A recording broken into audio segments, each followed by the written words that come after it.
إن الحمد لله نحمده ونستعينه ونستغفره ونعوذ بالله من شرور أنفسنا ومن سيئات أعمالنا من يهده الله فلا مضل له ومن يضلل فلا هادي له وأشهد أن لا إله إلا الله وحده لا شريك له وأشهد أن محمدا عبده ورسوله أما بعد فإن خير الحديث كتاب الله وخير الهدي هدي محمد صلى الله عليه وسلم وشر الأمور محدثاتها وكل محدثة بدعة وكل بدعة ضلالة وكل ضلالة في النار. أعوذ بالله السميع العليم من الشيطان الرجيم. بسم الله الرحمن الرحيم. يا أيها الذين آمنوا اتقوا الله حق تقاته ولا تموتن إلا وأنتم مسلمون. يا أيها الناس اتقوا ربكم الذي خلقكم من نفس واحدة وخلق منها زوجها وبث منهما رجالا كثيرا ونساء واتقوا الله الذي تساءلون به والأرحام إن الله كان عليكم رقيبا. يا أيها الذين آمنوا اتقوا الله وقولوا قولا سديدا يصلح لكم أعمالكم ويغفر لكم ذنوبكم ومن يطع الله ورسوله فقد فاز فوزا عظيما. وقال وكان حقا علينا نصر المؤمنين. وقال إن تنصروا الله ينصركم ويثبت أقدامكم. وقال النبي صلى الله عليه وسلم والله في عون العبد ما كان العبد في عون أخيه. رواہ ابو داؤد. تمام قسم کی تعریفات اللہ رب العالمین وحدہ لا شریک کے لیے لائق و زیبا ہیں، جو ساری کائنات کا تنہا خالق و مالک ہے، اور بے شمار درود و سلام ہوں اللہ کے آخری نبی جناب کریم محمد الرسول اللہ صلی اللہ علیہ وسلم کی ذات مقدسہ پر۔ محترم سامعین، عزیز ماں اور بہنوں،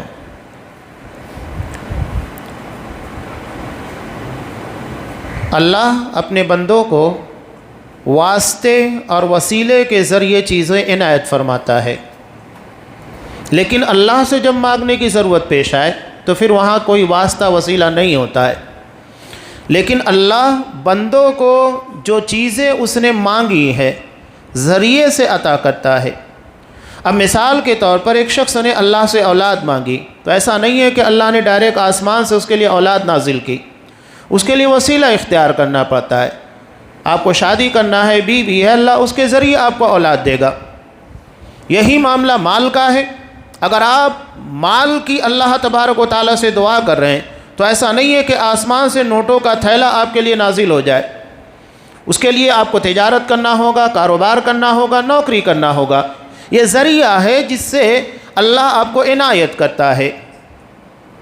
اللہ نے یہی چیز ہماری زندگی کی سب سے بڑی اور اہم ضرورت، بندہ ہر معاملے میں اللہ کا محتاج ہے۔ اللہ نے صاف کہا یا ایھا الناس انتم الفقراء الی اللہ، لوگو تم سب اللہ کے محتاج ہو۔ زندگی کی ایک ایک سانس کے لیے، ایک ایک لمحے کے لیے اللہ کے محتاج ہے۔ تو جب ہر اعتبار سے ہم اللہ کے محتاج ہیں تو مانگنا کس سے ہے؟ اللہ ہی سے۔ سلام پھیرنے کے بعد جب ہم اللہ کے سامنے دعا کرتے ہیں تو کیا کہتے ہیں؟ اللہم لا مانع لما اعطیت، اللہ جو تو عطا کرے اسے کوئی روکنے والا نہیں، ولا معطی لما منعت، اور جسے تو روک دے اسے کوئی عطا نہیں کر سکتا۔ اس کا مطلب کیا ہے؟ اس کا مطلب یہ ہے کائنات کے اندر جو بھی ہو رہا ہے، چاہے ہماری سیاسی پوزیشن کی بات کہیے، ہماری تجارت، ہمارا دین، ہمارے معاملات، سب کچھ اسی کے پر منحصر ہے۔ اگر اللہ نہیں دینا چاہے دنیا کی کوئی طاقت اس کو نہیں لا سکتی ہے، اور یہ بھی کہ اگر اللہ دینا چاہے تو دنیا کی کوئی طاقت روک نہیں سکتی ہے، سب اسی کے اختیار میں۔ تو ایک بہت بڑی چیز ہے جو ہمیں دعا کی شکل میں بتائی جاتی ہے۔ یہی وجہ ہے کہ اگر صرف دین کی حقانیت کو دعا کے ذریعے ثابت کرنا پڑ جائے تو کافی ہے، اس لیے کہ ہر موڑ کے پر انسان کو جو ضرورت پیش آتی ہے دعا کی شکل میں وہ چیز اس کو عنایت کر دی گئی ہے۔ تو اللہ عطا کرنے والا، مانے ہے، روک لینے والا۔ اگر وہ روک لے دنیا کی کوئی طاقت دے نہیں سکتی، اور اگر اللہ عطا کرنا چاہے تو دنیا کی کوئی طاقت روک بھی نہیں سکتی ہے۔ یہی ہمارا ایمان، یہی ہمارا عقیدہ ہے۔ تو ایک بنیادی بات جو میں نے آپ کے سامنے بیان کی، اللہ کو اگر بندوں کو کوئی چیز عنایت کرنا ہے تو ذریعہ اختیار کرتا ہے۔ ذرائع کی بنیاد کے پر بندوں کو چیزیں اور جو اس نے مانگا ہے وہ چیزیں اس کو عنایت کی جاتی ہیں۔ ہر اعتبار سے ہم اللہ کے محتاج ہیں۔ اب اللہ نے، ہم یہ چاہتے ہیں کہ اللہ ہماری مدد کرے، مدد چاہے ہماری اولاد کے اندر ہو یا ہماری تجارت کے اندر ہو، دنیاوی معاملات کے اندر ہو یا دشمن کے اعتبار سے، جو بھی مدد ہمیں ضرورت ہے تو اللہ نے کہا کہ ٹھیک ہے، اگر تم چاہتے ہو کہ اللہ تمہاری مدد کرے، تمہاری ہیلپ کرے، دنیا کی کسی مصیبت کا تم کو سامنا نہ کرنا پڑے، تو اس کے لیے ذرائع اختیار کرنا ہوگا۔ ایسا نہیں ہے کہ اللہ بغیر کچھ کیے ہمیں سب کچھ عنایت کر دے۔ اللہ نے صاف کہا، پہلی بات تو یہ طے ہے وَكَانَ حَقًّا عَلَيْنَا نَصْرُ الْمُؤْمِنِينَ، اللہ نے کہا کہ مومنوں کی مدد کرنا یہ ہم پر واجب ہے، یہ اللہ کی ذمہ داری ہے ایمان کی بنیاد پر۔ لیکن اللہ نے یہاں ایمان کا تذکرہ کیا، بغیر ایمان کے اللہ کی مدد ملنے والی نہیں ہے۔ اگر ہمارا ایمان یعنی ہمارا عقیدہ صحیح نہیں، جو کہ اس دعا کے اندر بتایا گیا، اللہم لا مانع لما اعطیت ولا معطی لما منعت، کہ اللہ جو چیز تو عنایت کرنا چاہے دنیا کی کوئی طاقت روک نہیں سکتی، اور جسے تو روک دے دنیا کی کوئی طاقت اس کو عنایت نہیں کر سکتی۔ پیچھے بھی میں نے تذکرہ کیا، ہمارے یہاں عقیدہ اتنا بگڑا ہوا ہے، نعوذ باللہ، اولاد ہے، دیگر ساری چیزیں تو مانگنے کے لیے مزاروں کے پر جاتے ہیں۔ آپ کا اپنا شہر بھی اس چیز کا مرکز بنا ہوا ہے۔ مالیگاؤں کی کچھ خواتین اجمیر جا رہی تھی، پوچھا کیوں؟ کہا کہ بارش نہیں ہو رہی ہے، اس کے لیے ہم اجمیر جا کر دعا مانگیں گے، نعوذ باللہ۔ یہ ہمارا عقیدہ ہے کہ یہاں ہماری ذاتی زندگی کے تعلق سے تو ہم سمجھتے تھے اولاد نہیں ہو رہی ہے، تجارت کے اندر برکت نہیں ہو رہی ہے، نوکری کا مسئلہ ہے، جا رہے ہیں اپنے ذاتی مسائل کے لیے۔ اب یہاں پر انہیں اتنا بڑا تصور کر لیا گیا ہے کہ نعوذ باللہ وہ بارش کے پر بھی قدرت رکھتے ہیں کہ اگر وہ چاہیں تو بارش نازل کر دیں، ان سے دعا مانگنے کی بنیاد کے پر پوری دنیا کے اندر بارش ہوگی۔ کیا ہے یہ سب؟ ہم مشرکین مکہ سے گئے گزرے ہیں۔ مشرکین مکہ بھی مصیبت کے موقع پر صرف اللہ کو پکارتے تھے، انہیں معلوم تھا کہ سوائے اللہ کے ہماری کوئی مدد کرنے والا نہیں۔ حضرت اکرمہ رضی اللہ تعالیٰ عنہ کا مشہور واقعہ جسے امام نسائی نے نقل کیا سورہ یونس کی تفسیر کے اندر، کہ جب یہ مکہ کو چھوڑ کر، اس لیے کہ وانٹیڈ لوگوں میں تھے، آپ صلی اللہ علیہ وسلم نے مکہ کے موقع پر کہا تھا، جب مکہ فتح ہوا کچھ لوگوں کے تعلق سے کہا تھا اگر یہ کعبۃ اللہ کا پردہ پکڑ کر لٹک جائے تب بھی مار دینا، چھوڑنا نہیں۔ جنگی مجرم تھے، کوئی چھوٹا موٹا نقصان مسلمانوں کو نہیں پہنچایا تھا، بڑے پیمانے کے پر نقصان پہنچایا، جس کی بنیاد کے پر ان جنگی مجرموں کے لیے کوئی معافی نہیں تھی۔ حالانکہ عام مشرکوں کے لیے بالکل عام معافی، اگر کوئی اپنے گھر کا دروازہ بند کر دے چھوڑ دو، اپنا ہتھیار زمین کے پر رکھ دے چھوڑ دو، حضرت ابو سفیان رضی اللہ تعالیٰ عنہ کے گھر میں داخل ہو جائے چھوڑ دو، کعبۃ اللہ میں داخل ہو چھوڑ دو۔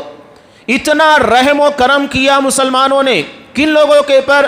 ان مشرکین مکہ کے پر جنہوں نے مسلمانوں کو انگاروں پر لٹایا تھا، تپتے ہوئے ریگستانوں کے پر گھسیٹا تھا، حضرت سمیہ کو سرے راہ سارے لوگوں کے سامنے برہنہ کر کے شہید کیا تھا، معاف کر دیا۔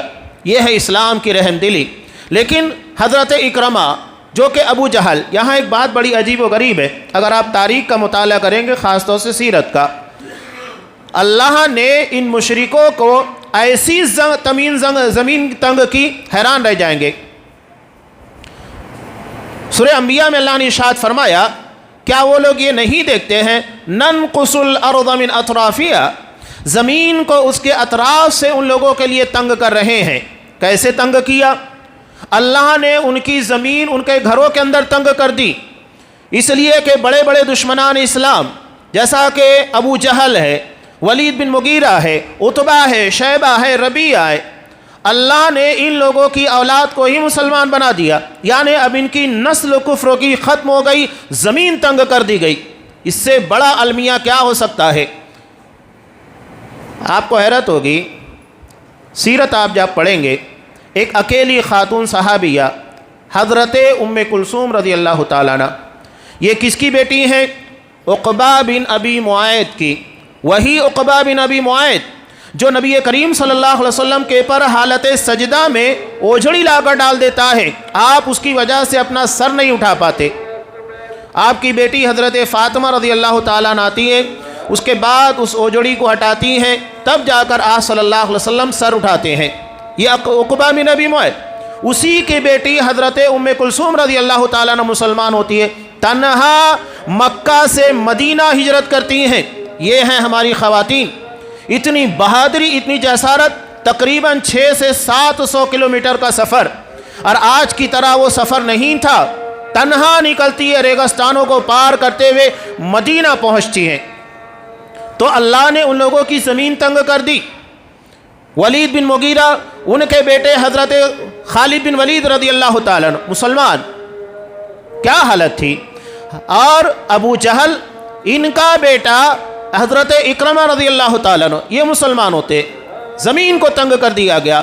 بتانے کا مقصود یہ ہے، حضرت اکرمہ رضی اللہ تعالیٰ عنہ کے تعلق سے آپ صلی اللہ علیہ وسلم نے کہا تھا اگر یہ کعبۃ اللہ کا پردہ پکڑ کر لٹکے رہے تب بھی مار دینا، انہیں پتا تھا۔ چنانچہ وہ نکل جاتے ہیں، مکہ سے باہر دریا کے سفر میں جاتے ہیں۔ جب دریا کا سفر کرتے ہیں، کشتی طوفان کا شکار ہو جاتی ہے۔ ملاح کیپٹن کہتا ہے کہ اب اللہ کے سوا کسی اور کو مت پکارو، اب اللہ ہی مدد کرے گا۔ لات، منات، عزا، جس کی ہم زمین کے پر خشکی کے پر عبادت کرتے تھے، کوئی مدد کے لیے آنے والا نہیں۔ وہ اپنے دل کے اندر سوچتے ہیں کہ آپ صلی اللہ علیہ وسلم بھی تو یہی دعوت دے رہے ہیں، ہر حال میں صرف اللہ کی عبادت کرو، جب بھی ضرورت پڑے صرف اللہ ہی کو پکارو، وہی ہمارا حاجت روا، مشکل کشا، ساری پریشانیوں کو دور کرنے والا۔ دل کے اندر ٹھان لیتے ہیں کہ اگر اللہ نے مجھے اس طوفان سے نجات دی، مسلمان ہو جاؤں گا۔ دل سے نکلنے والی آواز، جس کے بارے میں علامہ اقبال نے کہا تھا کہ دل سے جو آواز نکلتی ہے اثر رکھتی ہے، پر نہیں طاقت پرواز مگر رکھتی ہے۔ اللہ نے دل کی آواز کو سن لیا، وہ علیم بذات الصدور ہے، دل کی دھڑکنوں کے راز کو جانتا ہے۔ نجات دی، مسلمان ہو گئے۔ یہاں بتانے کا مقصود یہ تھا کہ مشرکین مکہ بھی مصیبت کے موقع کے پر صرف اللہ ہی کو پکارتے تھے۔ یہ چھوٹی موٹی باتیں نہیں ہیں جو عقیدے کے پر باتیں کی جاتی ہیں، اس سے ساری زندگی کے پر اثرات پڑتے ہیں۔ آج ہمارے ہاں ذرا سا کچھ معاملہ بگڑتا ہے، کسی نے کچھ کیا ہوگا، کچھ اوپر کا ہو گیا ہوگا، اتنا ڈر، اتنا خوف شیاطین کا۔ حالانکہ یہ شیاطین اور جنات جن کے بارے میں قرآن کہہ رہا ہے کہ پہلے یہ انسانوں سے ڈرا کرتے تھے، لیکن انسانوں نے خود ان لوگوں کو اپنے پر حاوی کر لیا۔ اور ایک مسلمان جو اللہ کے ذکر کے سائے تلے رہتا ہے، اللہ کے ذکر کی بنیاد کے پر ایک محفوظ قلعے میں ہوتا ہے، کوئی شیطان اس کا کچھ بال بیکا نہیں کر سکتا، کتنا بھی بڑا شیطان آئے۔ اللہ کے ذکر، اللہ تبارک و تعالیٰ کے حکم کے خلاف نہیں جا سکتا، لیکن ہم اس کا اہتمام نہیں کرتے۔ تو اللہ تبارک و تعالیٰ سے جب بھی مانگنا ہے، زندگی کی تمام مشکلات، تمام پریشانیاں صرف اللہ پوری کرنے والا ہے۔ وہ صاف کہتا ہے یہ ذمہ داری ہے، یہ حق ہے ہمارے پر کہ ہم مومنوں کی مدد کریں گے۔ اور آپ صلی اللہ علیہ وسلم کی زندگی، جنگ بدر دیکھیے، جنگ حنین دیکھیے، جو بھی جنگ اٹھا کر دیکھیے، ہر موقع پر اللہ نے مسلمانوں کی مدد کی، فرشتوں کے ذریعے، ہر اعتبار سے، موسم کو تبدیل کر کے۔ اللہ چاہے تو ان موسموں کو تبدیل کر کے ہمیں پریشان کر سکتا ہے، جیسا کہ قحط سالی کا شکار ہوتے ہوتے ہم بچ رہے ہیں۔ اللہ نے اپنی رحمت کو جاری کر دیا ہے توبہ استغفار کی بنیاد کے پر، اور ان جانوروں کی بنیاد کے پر جو بے گناہ ہوتے ہیں، معصوم ہوتے ہیں، ان کی برکت سے ہمیں بارش مل رہی ہے۔ تو وہاں اللہ نے جنگ بدر کے موقع پر کیا کیا تھا، کبھی امید نہیں کی جا سکتی۔ مشرکین سامنے ہے، مسلمان اس طرف ہے۔ اللہ نے رات ایسی بارش برسائی اس لیے کہ مشرکین پہلے سے پہنچ کر ایسی جگہ کے پر قبضہ کر لیا تھا جو ہر اعتبار سے بہتر تھی، پانی کے اعتبار سے اور وہاں قدم جمنے کے اعتبار سے۔ اللہ نے ایک بارش رات میں برسائی، نتیجہ کیا ہوا، سارا کیچڑ پانی مسلمانوں کی طرف سے نکل کر مشرکین کے خیمے کی طرف چلا گیا، مسلمانوں کی طرف کی زمین پختہ ہو گئی، اور مسلمانوں نے حوض بنا بنا کر پانی جمع کر لیا، جبکہ مشرکین کی طرف سوائے کیچڑ کے دلدلی زمین کے کچھ نہیں بچا۔ ایک بارش سے اللہ نے ایسی مدد کی مسلمانوں کی، سارے حالات کو تبدیل کر دیا۔ تو ہر چیز جب اللہ کے اختیار میں، واللہ علی کل شیء قدیر، ہر چیز کے پر قدرت ہو رکھتا ہے، کوئی چیز اللہ کی قدرت کے باہر نہیں۔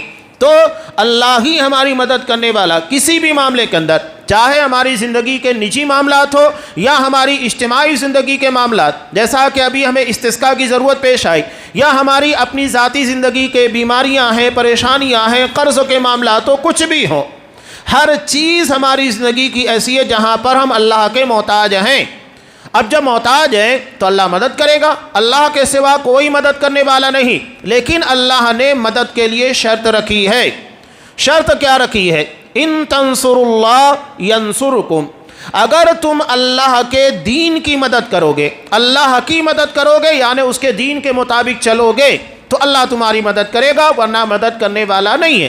یہ مدد کا سب سے اہم ذریعہ ہے، یعنی جتنا ہم دین کے پابند بنیں گے اتنا اللہ کی طرف سے ہمارے لیے مدد نازل ہوگی، نصرت نازل ہوگی، اس کے بغیر نہیں۔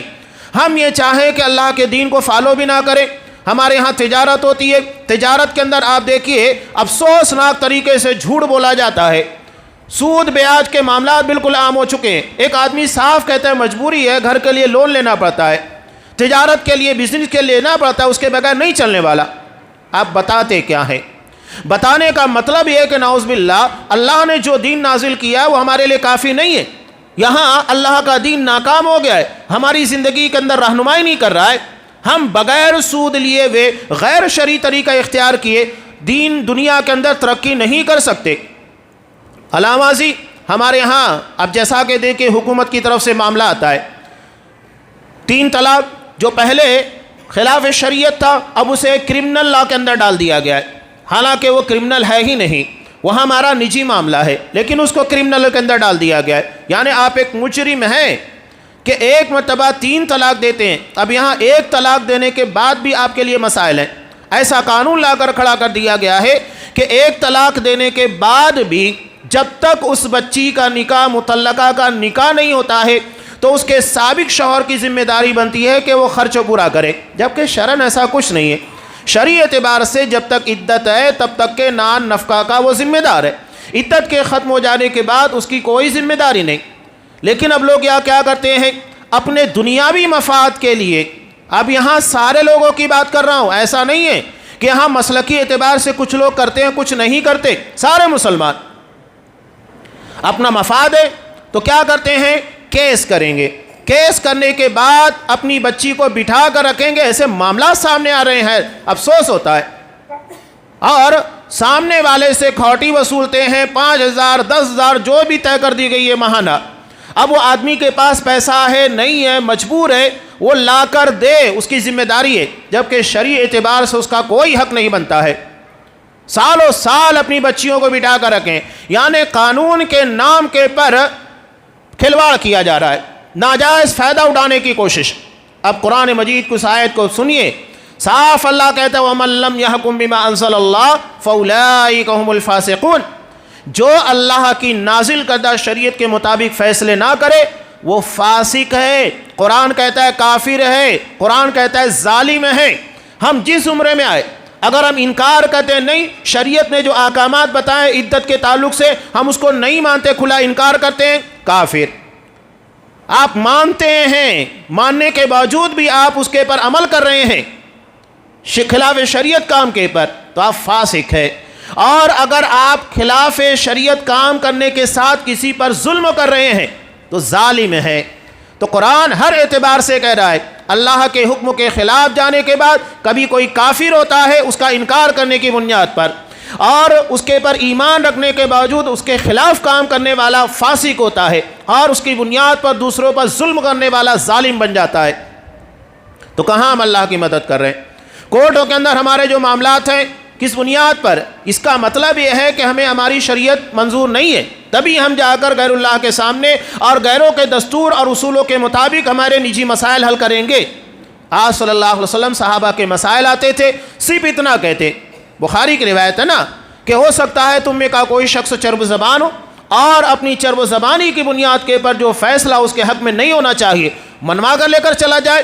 اگر وہ ایسا کر کے لے کر جاتا ہے تو آگ کا ایک ٹکڑا ہے جو میرے پاس سے لے کر جائے گا۔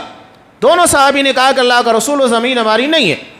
انہیں آخرت کی اتنی فکر تھی، وہ اپنی دنیا داؤں پر لگانے کے تیار تھے، آخرت داؤں پر لگانے کے لیے تیار نہیں۔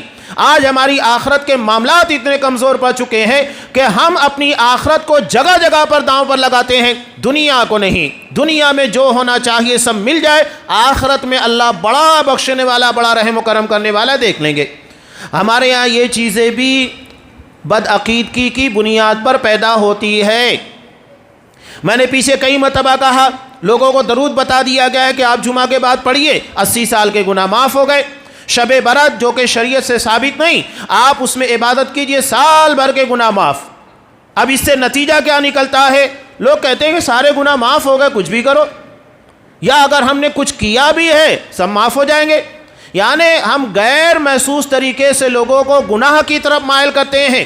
یہ فضیلتیں، پہلی بات تو یہ شب برات اور اس طرح کے من گھڑت درود، اس سے بخشش ہونے والی نہیں بلکہ گناہوں میں اضافہ ہوگا۔ حضرت عبداللہ ابن مسعود رضی اللہ تعالیٰ عنہ نے جب دیکھا تھا دارمی کی ایک طویل روایت، جو مسجد نبی کے اندر بیٹھ کر کنکریوں کے پر 100 مرتبہ لا الہ الا اللہ، 100 مرتبہ استغفر اللہ، 100 مرتبہ سبحان اللہ پڑھ رہے تھے، تو کیا کہا کہ ابھی نبی کے کپڑے بوسیدہ نہیں ہوئے، نبی کے صحابہ موجود ہیں اور تم نے اللہ کے دین کے مقابلے میں ایک نیا طریقہ ایجاد کر لیا۔ اتنی جرت کہ ابھی نبی کے صحابہ موجود اور تم نے دین کے اندر ایک نیا طریقہ اختیار کیا۔ میں اس بات کی گواہی دیتا ہوں کہ تم اس کے پر سبحان اللہ الحمدللہ کے بجائے اپنے گناہ شمار کرو تو تمہیں اس کا اجر ملے گا، لیکن اگر تم سبحان اللہ الحمدللہ پڑھو گے تو اس کا اجر نہیں ملے گا۔ کیوں؟ اس لیے کہ یہ چیز نبی کے طریقے اور سنت کے مطابق نہیں ہے۔ یہ معاملہ اہمیت رکھتا ہے۔ آج ہمارے یہاں لوگوں کو فضیلت کی بنیاد پر، عقیدت کی بنیاد پر سب سکھا دیا گیا، سارے معاملات حل۔ بڑے بڑے لوگ جو جماعتوں کے اندر جاتے ہیں، جب ان کے معاملات دیکھیں گے، جو سرگنا بنے رہتے ہیں، امیر بنے رہتے ہیں، اپنے بھائی کا حصہ دینے کے لیے تیار نہیں، بھائی پریشان ہے، بہن پریشان ہے، رشتہ دار پریشان ہے، نہیں دینے کو تیار۔ کیوں؟ وہ فضیلت ان لوگوں کے سامنے ہے کہ ہم نے اتنی مرتبہ درود پڑھا ہے، اتنا چلہ لگایا، اتنی مرتبہ جماعت کے اندر گئے، یہ کیا وہ کیا، کہاں سے ہماری پکڑ ہونے والی ہے؟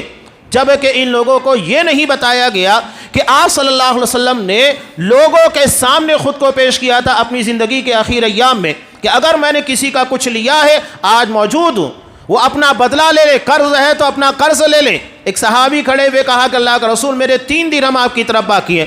آپ نے کوئی تفتیش نہیں کی کہ کب لیا، کیا گواہ ہے، نہیں، فوری طور کے پر حضرت فضل بن عباس کو کہا کہ اس کا قرض واپس کر دیا جائے۔ اتنی فکر، یعنی حقوق العباد میں بخشش نہیں ہے۔ یہ ساری فضیلتیں آپ کے پاس رہ جائیں گی جب تک آپ کے حقوق العباد کلیئر نہیں ہوں گے، آخرت کے معاملات نہیں صاف ہونے والے۔ حدیث مفلس پڑھتے ہیں کہ نہیں، جس میں نماز، روزہ، زکوٰۃ کی نیکیاں لے کر آنے والا قیامت کے دن کنگال ہوگا، ساری نیکیاں مظلومین کے حوالے کر دی جائے گی۔ تو یہ فضیلتیں اپنی جگہ پر اللہ کے حقوق سے متعلق، لیکن اگر بندوں کے حقوق کے اندر کوتاہیاں ہیں تو جان لیجئے گا اللہ تبارک و تعالیٰ بخشنے والا نہیں ہے۔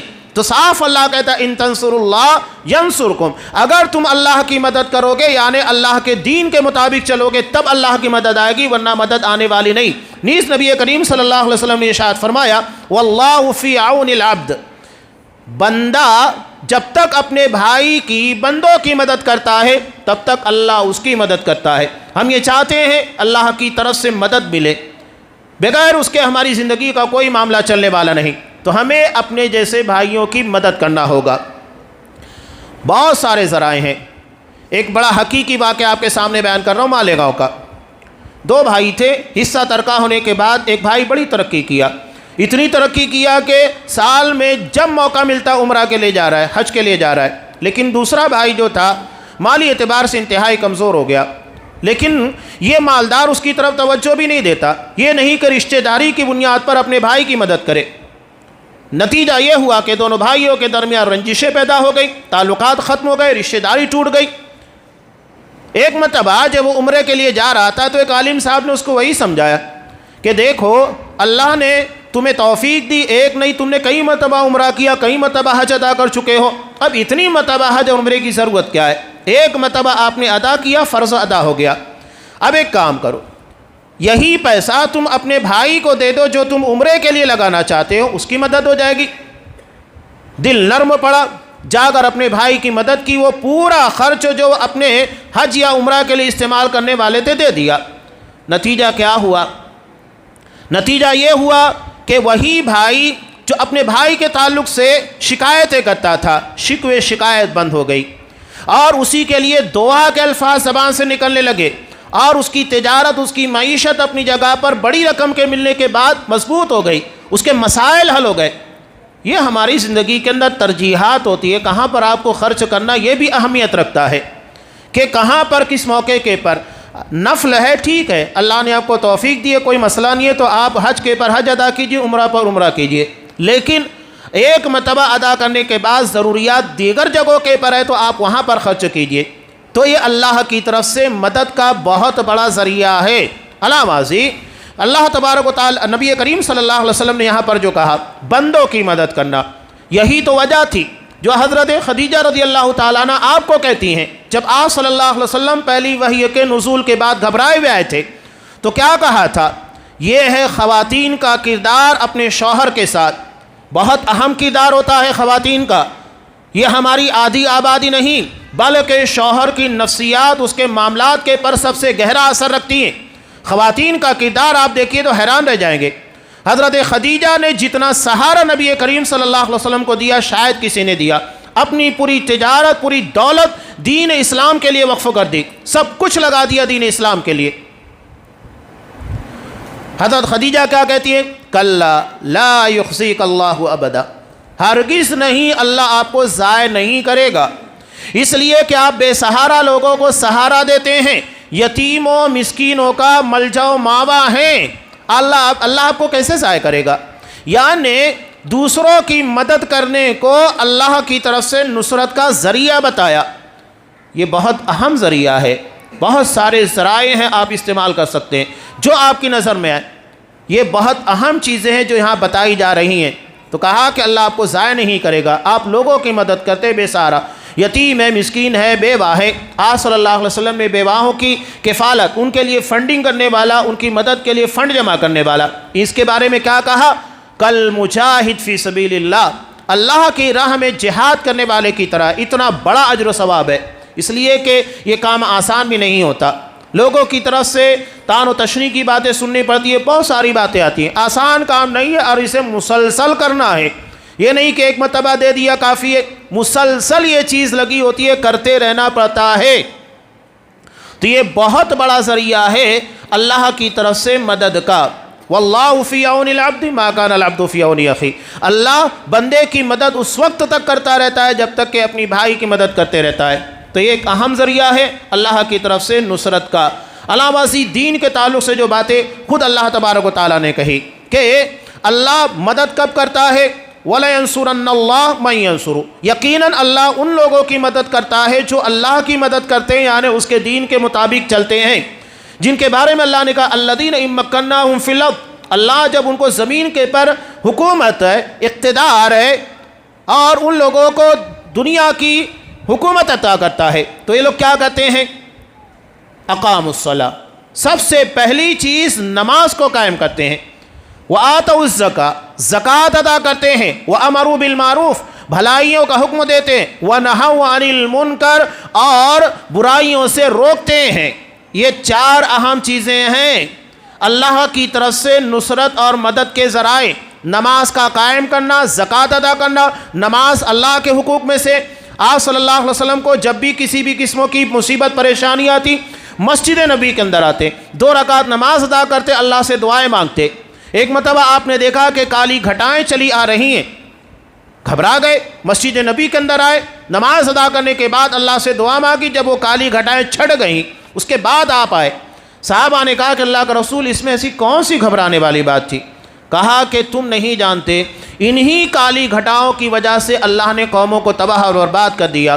قوم عاد کو جو انتظار میں تھے بدلیوں کے، کافی لمبے سمے سے ان لوگوں کے پر بارش نازل نہیں ہوئی، لیکن جب یہ کالی گھٹائیں آنے لگی خوش ہو گئے، کہا کہ دیر کو ھذا عارض ممطرنا، یہ تو بدلیاں ہیں جو ہمارے پر برسنے والی ہے۔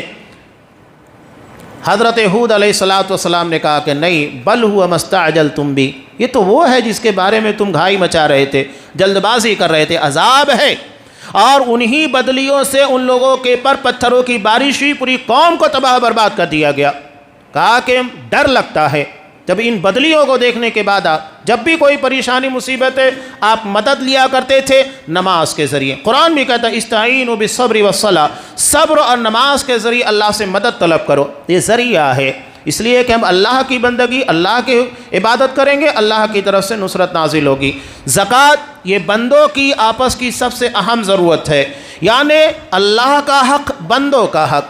اب اس کے بعد دو اہم ذمہ داریاں اور آتی ہیں، امر بالمعروف نہی عن المنکر، بھلائی کا حکم دینا، برائیوں سے روکنا۔ لیکن یہ ایک مستقل عنوان ہے، فقہ الدعوہ جس کو کہا جاتا ہے، آپ کو کس موقع پر کس طریقے سے لوگوں کو دعوت دینا ہے، یہ بہت اہم چیزیں ہیں۔ یہ نہیں کہ آپ دعوت کے نام کے پر کہیں پر جا کر اپنے اعتبار سے ایک شخص ہو، عجیب حیرت ہوتی ہے بتاتے ہوئے، افسوس بھی ہوتا ہے لوگوں کو فقہ الدعوہ نہیں ہے، دعوت کی سمجھ ہی نہیں ہے۔ وہ گیا، نیاز چڑھی ہوئی تھی، ڈیک چڑھی ہوئی ہے، جا کر ڈیک پلٹ دیا، یہ دعوت ہے؟ نتیجہ یہ ہوا کہ لوگ اس کے خلاف کھڑے ہو گئے۔ تو دعوت دینے کا طریقہ قرآن کہتا ہے ادع الی سبیل ربک بالحکمہ، حکمت کے ساتھ دعوت دو۔ یہ نہیں کہ ایک شر ختم کرنے جائیں، اس سے بڑا شر پیدا ہو جائے۔ علامہ ابن قیم رحمۃ اللہ علیہ کہتے ہیں کہ اگر آپ ایک برائی کو ختم کرنے جا رہے ہیں، اس کی وجہ سے اس سے بڑی برائی پیدا ہو جا رہی ہے تو کیا فائدہ؟ آپ ڈاکٹر کو دیکھیے، جو بڑے ڈاکٹرز ہوتے ہیں وہ کیا کرتے ہیں، مریض کے پوری حالت اور اس کی کیفیت اور اس کے مزاج کو سمجھنے کے بعد دوا۔ اب دیکھیے کہ بہت سارے لوگوں کا مزاج سرد ہوتا ہے، یعنی اگر ان کو ٹھنڈی دوائیں دی جائے، ٹھنڈے اثر رکھنے والی، فوری طور کے پر وہ مزید بیمار ہوگا۔ یا کسی کے مزاج میں حرارت ہوتی ہے، گرمی ہوتی ہے، وہ اس کے اعتبار سے دوائیں دیتے ہیں۔ تو جس طرح ڈاکٹر ہمارے جسم کے اعتبار سے دوائیں تجویز کرتا ہے، اس سے کہیں زیادہ اہمیت دین کے معاملات کے اندر آدمی کے مزاج کے اعتبار سے دعوت کی ہوتی ہے، اس کے بغیر یہ کام نہیں ہوگا۔ فقہ الدعوہ بڑی اہمیت رکھتا ہے۔ قرآن مجید نے کہا لعن الذین کفروا من بنی اسرائیل، کہ بنی اسرائیل کے پر لعنت کی گئی علی لسان داؤد و عیسی ابن مریم، حضرت عیسیٰ علیہ السلام اور حضرت داؤد علیہ السلام کی زبانی۔ کیوں؟ اس کی وجہ کیا تھی؟ یہ برائیوں کو دیکھنے کے بعد اس کو روکتے نہیں تھے۔ یہ اہم چیز ہے۔ اگر ہم چاہتے ہیں کہ اللہ کی طرف سے مدد نازل ہو تو اللہ کے دین کے حکموں کے مطابق امر بالمعروف، بھلائیوں کا حکم دینا، برائیوں سے روکنا ہماری ذمہ داری ہے۔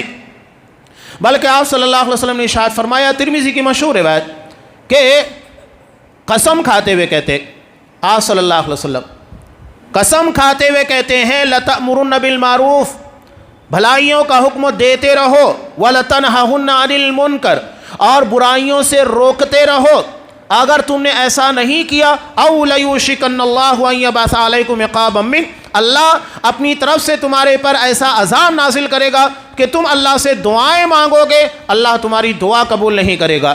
تو دعا اس وقت تو قبول ہونا اللہ کے یہاں پر بند ہو جاتی ہے جب ہم اللہ کے دین کے مطابق، شریعت کے مطابق امر بالمعروف نہی عن المنکر کا فریضہ انجام نہ دیں۔ یہ صرف عنوان ہے جو میں آپ کو بتا رہا ہوں، امر بالمعروف نہی عن المنکر۔ اسے کیسے نافذ کرنا ہے، اس کی ذمہ داریاں اور کیا ہے، سب سے پہلے جاننا ضروری ہے کہ بھلائی کیا ہے اور برائی کیا ہے۔ آپ کو پتہ ہی نہیں کیا ہے کہ بھلائی کس کو کہتے ہیں، برائی کس کو کہتے ہیں، شرعی اعتبار سے کیا اچھائیاں ہیں، کیا برائیاں، تو آپ کیسے کریں گے؟ نہیں کر پائیں گے، یہ تو حاتب اللیل ہو جائے گا۔ حاتب اللیل کس کو کہا جاتا ہے عربی زبان کی اصطلاح میں؟ رات میں لکڑیاں چننے والا۔ اب وہ سانپ کو بھی لکڑی سمجھ کر اٹھا کر لے کر آ جائے گا، اس لیے کہ رات میں اس کو کیا پتہ چلے گا۔ تو ایسے لوگ حاتب اللیل ہوتے ہیں، ان کو پتہ ہی نہیں ہے برائی کیا ہے، اچھائی کیا ہے، نکل پڑے ہیں۔ تو یہ ہمارے درمیان ایسے بہت سارے لوگ ہیں جنہیں شریعت کے بارے میں پختگی نہیں ہے، اس کے بعد لوگوں کے درمیان عجیب و غریب قسموں کے فتاوے، اور جو چیز اچھائی نہیں ہے اس کو اچھائی بنا کر، جو برائی نہیں ہے اس کو برائی بنا کر پیش کریں گے۔ یہ بڑا مسئلہ ہے۔ تو یہ بنیادی چیز تھی اللہ کی طرف سے نصرت کے اور مدد کے نازل ہونے، اور اللہ کی طرف سے ہیلپ اور مدد کے نزول کی۔ تو ہمیں چاہیے کہ اللہ تبارک و تعالیٰ کی طرف سے مدد اور نصرت حاصل کرنے کے لیے ان ذرائع کو اختیار کریں۔ اللہ ان ذرائع سے ہم کو دے گا، اگر یہ ذرائع اختیار نہیں کریں گے تو ملنے والا نہیں ہے۔ یہ ذریعہ ہے جو بتایا گیا ہے۔ اللہ تبارک و تعالیٰ کے نماز ادا کرنا، زکوٰۃ ادا کرنا، شریعت کے احکامات لوگوں کے درمیان پہنچانا، برائیوں سے روکنا، بندوں کی مدد کرنا، اس کو ایک ہی آیت میں لا کر سمیٹ دیا گیا ہے۔ اللہ تبارک و تعالیٰ سے دعا ہے کہ پروردگار ہمیں تیری نصرت کے جو بھی اسباب ہیں ان تمام اسباب کو اختیار کرنے، نماز کو قائم کرنے، زکوٰۃ کو ادا کرنے، بھلائی کا حکم دینا، برائیوں سے روکنا، سارے اسباب کو اختیار کرنے کی توفیق دے۔ یقیناً ہم تیرے محتاج ہیں، زندگی کے ہر پل ہر چیز کے لیے پروردگار تیری مدد نہ ہو تو ہماری زندگی اچیرن اور مصیبت زدہ ہونے والی ہے۔ پروردگار تو ہی ہمارا حاجت روا، مشکل کشا، ساری پریشانیوں کو دور کرنے والا ہے۔ تیرے در کے علاوہ کسی اور در کے پر ہم نے جانا نہیں سیکھا، سب کچھ تیرے در کے پر ہی حل ہونے والا ہے۔ پروردگار ہماری زندگی کی مشکلات اور پریشانیوں کو دور کر، جو بیمار ہیں ان کو شفائے کاملہ عاجلہ عطا فرما، جو قرض دار ہیں ان کے قرضوں کے ادا کرنے کی سبیل پیدا کر، جو مصیبت اور پریشانیوں کے اندر ہے پروردگار ان کی مصیبتیں اور پریشانیاں دور کر دے، اس لیے کہ تو ہی ان تمام مصیبتوں کو دور کرنے والا ہے۔ جب تک ہمیں دنیا میں رکھ، اسلام کے پر رکھ اور ہمارا خاتمہ ایمان کے پر فرما، آمین۔ بارک اللہ لنا ولکم فی القرآن العظیم ونفعنی وإیاکم بالآیات والذکر الحکیم، انہ تعالی جواد کریم ملک برؤوف رحیم۔